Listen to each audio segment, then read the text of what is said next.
અધિકારોની વાત કરીએ તો રાઇટ ટુ ઇક્વાલિટી આર્ટિકલ 14 થી લઈને 21 સુધી આપણે જ્યારે બધા જુદા જુદા આર્ટિકલ જોઈશું તો એમાં દરેક પ્રકારની સ્વાધીનતા સ્વતંત્રતા આપી છે કરતાં વધુ સુધારાઓ અનુચ્છેદોમાં થયા છે।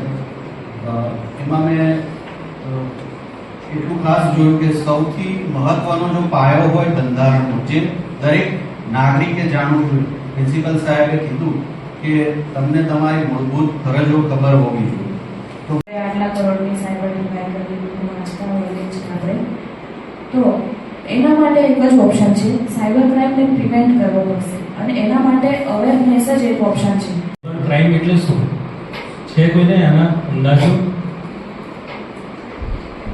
ફિઝિકલ વસ્તુથી અને ઇન્ટરનેટથી ભેગા મળીને જે કંઈ ક્રાઇમ કરવામાં આવે છે અને સાયબર ક્રાઇમ કહેવામાં આવે છે। હશે કે બંધારણ દિવસ ઉજવણી શા માટે કરવાની?